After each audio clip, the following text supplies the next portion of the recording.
வங்கி கணக்கு உள்ள அனைவருக்குமே மிக மிக முக்கியமான ஒரு அறிவிப்பு ஒன்று வெளியாகி இருக்குங்க. பேங்க்ல அக்கௌண்ட் வச்சிருக்கீங்களா? அப்போ இந்த செய்தி உங்களுக்கு தான். வங்கியில கணக்கு வைத்திருக்கக்கூடிய அனைத்து நபர்களுக்குமே அதிரடி மாற்றங்கள், புது புது கட்டுப்பாடுகள் வந்திருக்குங்க. ஸோ அது என்ன ரூல்ஸ், என்னென்ன புதிய அறிவிப்புகள் வெளியாகி உள்ளது, யாருக்கெல்லாம் இது பொருந்தும் அப்படின்னு சட்டுப்புட்டுன்னு இதை பத்தி தெளிவா நம்ம பார்க்க போறோம். நீங்க இப்பதான் டிடி தமிழ் அப்டேட்ஸ் சேனலை முதல் முறையா பாக்குறீங்க அப்படின்னா சப்ஸ்கிரைப் பண்ணாதவங்க இப்பவே சப்ஸ்கிரைப் பண்ணிக்கோங்க. அண்ட் கூடவே பக்கத்துல வர பெல் ஐகானையும் கிளிக் பண்ணி ஆல் அப்படிங்கிற ஆப்ஷனை செலக்ட் பண்ணி வச்சுக்கோங்க.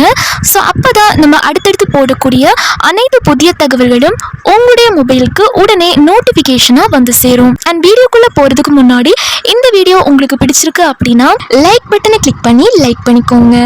சாதாரண சேவிங்ஸ் அக்கௌண்ட் வைத்திருக்கக்கூடிய இப்போ யாரெல்லாம் சேவிங்ஸ் அக்கௌண்ட் எல்லாம் வச்சிருக்கீங்களோ, சேவிங்ஸ் அக்கௌண்ட் வச்சிருக்கவங்களுக்கு ஒரு முக்கியமான ரூல்ஸ் கொண்டு வந்திருக்காங்க. அது என்ன ரூல் அப்படின்னா, புதிய வருமான வரி சட்டம் 2025 2026 படி ஒரு முக்கியமான ரூல்ஸ் கொண்டு வந்திருக்காங்க.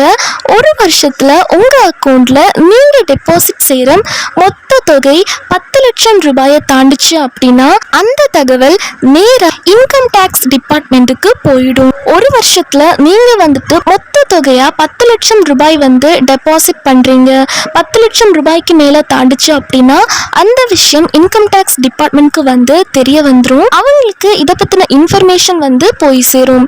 நீங்க கொஞ்சம் கொஞ்சமா பணம் போட்டாலும் சரி, இல்ல ஒரு வருஷத்துல மொத்தமா அக்கௌண்ட்க்கு வரவு வைக்கப்படுற தொகை 10 லட்சத்தை தாண்டிச்சு அப்படின்னா அது குறிப்பிடத்தக்க நிதி பரிவர்த்தனை அப்படின்னு அவங்க கண்காணிப்புல வந்துடும். உடனே அபராதம் போட மாட்டாங்க. ஆனால் நீங்கள் ஃபைல் பண்ணுற ஐடிஆருக்கும் உங்கள் அக்கௌண்ட்டில் இருக்க பணத்துக்கும் பெரிய வித்தியாசம் இருந்தால் கண்டிப்பாக நோட்டீஸ் வரும். ஸோ கொஞ்சம் உஷாராக இருந்துக்கோங்க. அதுக்கப்புறமா இதுக்கு முன்னாடி 50,000 ரூபாய்க்கு மேலே பணம் போட்டால் பேன் கார்டு வேணும் அப்படின்னு ஆர்பிஐ சொல்லியும் அதை ஸ்ட்ரிக்டாக ஃபாலோ பண்ணலை. ஆனால் இப்போ ஏப்ரல் 1 இருந்து ரொக்கமாக 50,000 அல்லது அதற்கு மேலே பணம் போடணும் அப்படின்னா பேன் கார்டு கன்ஃபார்மாக கொடுக்கணும் அப்படின்னு அறிவிச்சிருக்காங்க. ஸோ நீங்கள் பேங்க் அக்கௌண்ட்டில் 50,000 ரூபாய்க்கு மேலே பணம் போட போகிறீங்க அப்படின்னா இனிமே கண்டிப்பாக பேன் கார்டு கொடுக்கணும் அப்படின்றதையும் சொல்லியிருக்காங்க. இதற்கு முன்னாடி பேங்க் இதை ரொம்ப ஸ்ட்ரிக்டாக எல்லாம் ஃபாலோ பண்ணலை. பட் இனிமே இது ஸ்ட்ரிக்டாக ஃபாலோ பண்ண போகிறதா சொல்லியிருக்காங்க. ஒரே நாளில் ஒருத்தர்கிட்ட இருந்து 2 லட்சத்துக்கு மேலே கேஷ் வாங்குறது தடை விதிச்சிருக்காங்க. இதை மீறினா 100% அபராதம் விதிக்கப்படும் அப்படின்றதையும் சொல்லியிருக்காங்க. ஸோ இனிமே நீங்கள் யார்கிட்டையாச்சும் ஒரு 2 லட்சம் ரூபாய்க்கு மேலே பணம் வாங்குறீங்க அப்படின்னா பணம் வாங்குறதுக்கு தடை விதிச்சிருக்காங்க. இதை நீங்கள் மீறி கேஷ் வாங்குறீங்க அப்படின்னா 100% அபராதம் விதிக்கப்படும் அப்படின்றதையும் சொல்லியிருக்காங்க. அடுத்ததா வியாபாரம் செய்கிறவங்களுக்கான கரண்ட் அக்கௌண்ட்ல ஒரு வருஷத்துக்கு 50 லட்சம் வரைக்கும் டிரான்சாக்ஷன் பண்ணிக்கலாம். இது யாருக்கு அப்படின்னா வியாபாரம் செய்கிறவங்களுக்கு தான் கொடுத்துருக்காங்க. கரண்ட் அக்கௌண்ட் வச்சிருக்கக்கூடிய வியாபாரம் செய்கிறவங்களுக்கு ஒரு வருஷத்துக்கு 50 லட்சம் வரைக்கும் டிரான்சாக்ஷன் அப்படின்றது பண்ணிக்க முடியும். அடுத்ததா பெரிய தொகையை ஃபோன்பே ஜிபேல அனுப்புறதை விட NEFT UPI இல்லைன்னா செக் மூலமாக பரிமாற்றம் பண்ணுறது தான் இப்போதைக்கு ரொம்ப ரொம்ப சேஃப் அப்படின்றதையும் சொல்லியிருக்காங்க. சின்ன சின்ன தேவைகளுக்கெல்லாம் நம்ம ஃபோன்பே வழியாக பணம் சென்ட் பண்ணுவோம், ஜிபேல பணம் அனுப்புவோம். பட் அதுவே பெரிய தொகையா இருந்துச்சு அப்படின்னா ஃபோன்பே ஜிபே யூஸ் பண்ணி அனுப்புறதை விட NEFT UPI இல்லைன்னா செக் மூலமா பரிமாற்றம் பண்றது ரொம்ப ரொம்ப சேஃப் அப்படின்றதையும் சொல்லியிருக்காங்க. அடுத்ததா டிஜிட்டல் காலம் ஆனாலும் ஏடிஎம்க்குன்னு சில புது ரூல்ஸ் RBI அனுமதியோட பேங்க் கொண்டு வந்திருக்காங்க.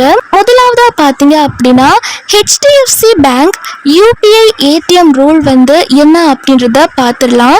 இனிமே ஏடிஎம் கார்டு இல்லாமல் யூபிஐ கியூஆர் கோடை ஸ்கேன் பண்ணி ஏடிஎம்ல பணம் எடுக்கிற வசதிக்கு புது செக் வச்சிருக்காங்க. மாசத்துக்கு 5 முறை மட்டும்தான் ஃப்ரீ அப்படின்றதையும் சொல்லியிருக்காங்க. இந்த 5 முறையை தாண்டினா ஒவ்வொரு முறை பணம் எடுக்கும் போதும் 23 ரூபாய் கட்டணம் வசூலிக்கப்படும் அப்படின்றதையும் சொல்லியிருக்காங்க. ஸோ 23 ருபீஸ் வந்து வசூலிக்கப்படும் அப்படின்றதையும் சொல்லியிருக்காங்க. அடுத்ததா பஞ்சாப் நேஷனல் பேங்க் அப்படின்னு எடுத்துட்டோம்னா பிஎன்பி பேங்குக்கு டெபிட் கார்டு மூலமா டெய்லி 1 லட்சம் வரைக்கும் பணம் எடுக்கலாம் அப்படின்னு இருந்துச்சு. பட் இப்போ அதை வந்து குறைச்சிட்டாங்க. உங்க கார்டு வகையை பொறுத்து தினமும் 5000 ரூபாயில இருந்து அதிகபட்சம் 75,000 ரூபாய் வரைக்கும் தான் இனிமே பணம் எடுக்க முடியும். ஸோ உங்களோட கார்டு வகை எதுவோ அதை வச்சு தான் நீங்கள் டெய்லி எவ்வளோ ரூபாய் எடுக்க முடியும் அப்படின்றதையும் நீங்கள் வந்து தெரிஞ்சுக்க முடியும். டெய்லி 5000 ருபீஸில் இருந்து அதிகபட்சம் 75,000 ரூபாய் வரைக்கும் இனிமே பணம் எடுக்க முடியும் அப்படின்றதையும் சொல்லியிருக்காங்க. அடுத்ததா பாஸ்புக் இல்லாமலேயே வெறும் கியூஆர் கோடை ஸ்கேன் பண்ணி பேங்க்ல பணம் பெற்றுக்கொள்ளும் புதிய வசதியை கொண்டு வர போறாங்க. ஜியோ பேமெண்ட்ஸ் பேங்க் வந்து கொண்டு வர போறாங்க. பந்தன் பேங்க் என்ன ரூல்ஸ் கொண்டு வந்திருக்காங்க அப்படின்னா அவங்க சொந்த ஏடிஎம்ல மாசத்துக்கு 5 முறை ஃப்ரீயா பணம் எடுத்துக்க முடியும். பேலன்ஸ் செக் பண்றது, பின் மாத்துறதுக்கு எவ்வளவு முறை வேணாலும் யூஸ் பண்ணிக்கலாம். அதுக்கு சார்ஜஸ் கிடையாது. மற்ற பேங்க் ஏடிஎம் யூஸ் பண்ணா சிட்டிக்குள்ள 3 முறையும் மெட்ரோ அல்லாத கிராமங்கள்ல 5 முறை ஃப்ரீயா டிரான்சாக்ஷன் பண்ணிக்கலாம் அப்படின்றதையும் சொல்லியிருக்காங்க. ஸோ ஏப்ரல் 1 இருந்தே இந்த புதிய ரூல்ஸ் எல்லாம் அமலுக்கு வந்திருக்கு. நிறைய பேருக்கு இந்த விஷயம் வந்து தெரியாம இருக்கு. மற்ற பேங்குகளுக்கும் சீக்கிரமே இதே மாதிரி அப்டேட்ஸ் வந்து கொண்டு வர போறாங்க. இப்போதைக்கு Punjab national bank, Jio payments bank, Bandhan bank, HDFC bank இதுல எல்லாம் இந்த ரூல்ஸ் வந்து ஏடிஎம்க்கு கொண்டு வந்திருக்காங்க. பட் இதே மாதிரி எல்லா பேங்குக்குமே சீக்கிரமே இந்த ரூல்ஸ் வந்து அமலுக்கு வரப்போகுதுங்க. இந்த புது பேங்க் ரூல்ஸ் பற்றி நீங்கள் என்ன நினைக்கிறீங்க? பொதுமக்களுக்கு இது வசதியாக இருக்கா இல்லை கஷ்டமாக இருக்கா அப்படின்னு மறக்காமல் கமெண்ட் பாக்ஸில் சொல்லிட்டு போங்க.